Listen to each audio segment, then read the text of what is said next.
much rumor and speculation. Let me tell you the whole story. According to the Time Dragon clock, the melting occurred at the 13th hour. The direct result of a bucket of water thrown by a female child.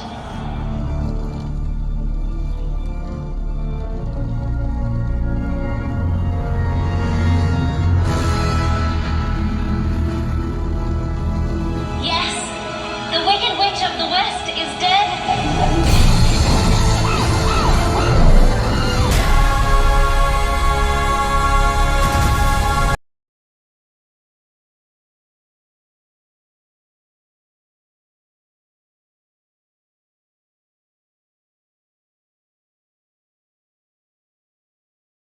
Wicked, the long-anticipated film adaptation of the smash Broadway musical that flipped the Land of Oz on its head.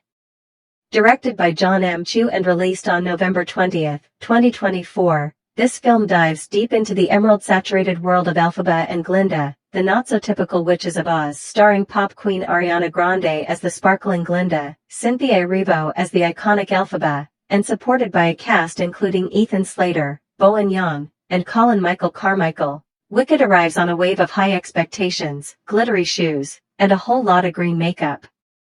The genre mashup of drama, fantasy, and romance gives this 161-minute spectacle its sweeping, enchanted atmosphere. Universal Pictures and Mark Platt Productions threw everything into the cauldron: star power, Broadway legacy, cinematic flair, and stirred hard. But does it fly high like a broomstick in full takeoff, or crash land in a puddle of melted expectations? Social media has been, well, bewitched. On YouTube, the trailer broke records with over 47 million views within the first week. X, formerly known as Twitter, practically painted itself green in support. Hashtag Wicked Movie trended worldwide. TikTok exploded with makeup challenges, duet covers of Defying Gravity, and yes, thousands of Glinda laugh impressions. Facebook? That's where the parents went to reminisce about seeing it on stage 15 years ago. With that much buzz, you'd expect a tornado of opinions, and Wicked definitely delivered. But let's take a closer look, step by step. Because trust me, this isn't just another fairy tale rehash. It's a story of misunderstood intentions, political manipulation, identity, and a bubble-traveling influencer.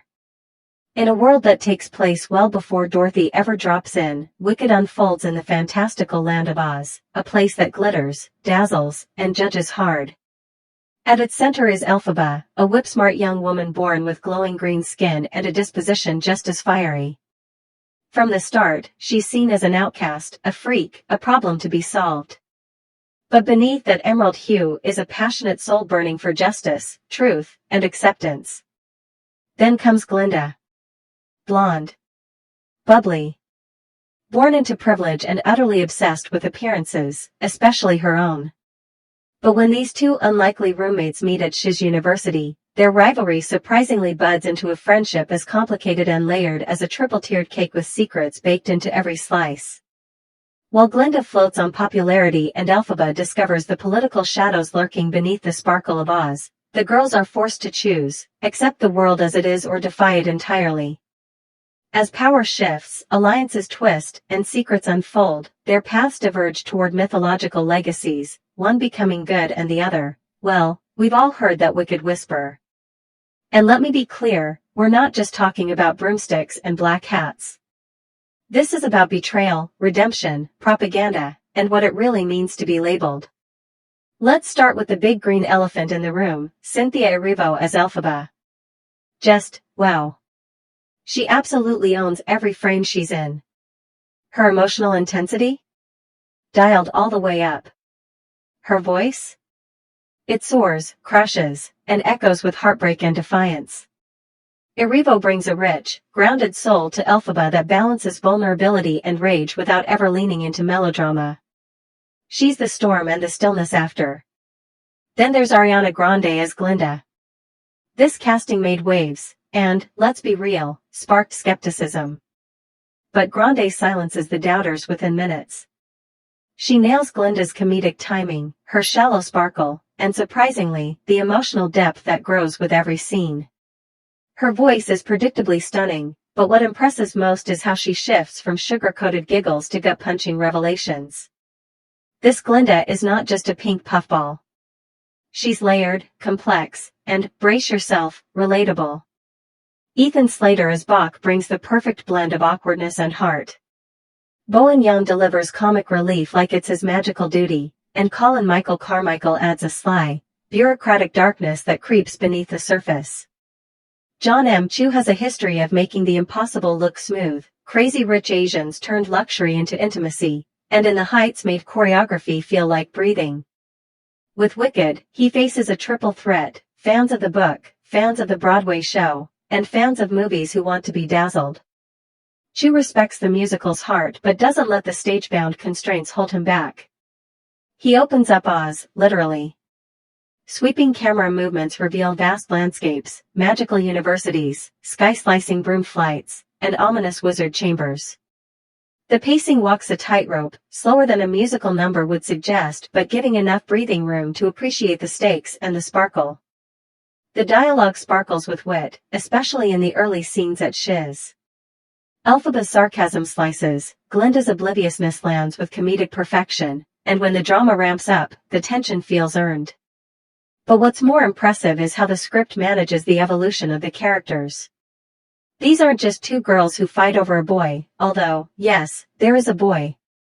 Their arcs are about ideology, truth, and sacrifice. The emotional beats hit hard, and don't be surprised if you're emotionally compromised before intermission. Narratively, it plays with structure without losing clarity.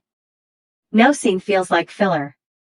Every word pushes toward that iconic shift, from friendship to fallout. Cinematographer Alice Brooks crafts a kaleidoscope of color, light, and mood. Shiz University is filmed like an enchanted boarding school, with deep greens and candlelit corners. The Emerald City? Neon, electric, borderline dystopian chic. When Elphaba takes flight, the camera doesn't just follow, it soars. It's dizzying, breathless, and deeply symbolic. There's clever use of symmetry, especially in the scenes with Elphaba and Glinda, mirroring their paths even as their worldviews diverge. Subtle, smart, and stunning. Popular, for good, no good deed, and of course, that showstopper, Defying Gravity, are given full cinematic treatment with orchestration that could wake the dead, or at least seriously impress any sleeping munchkins. Grande and Erivo bring emotional depth to lyrics that could have felt karaoke in lesser hands.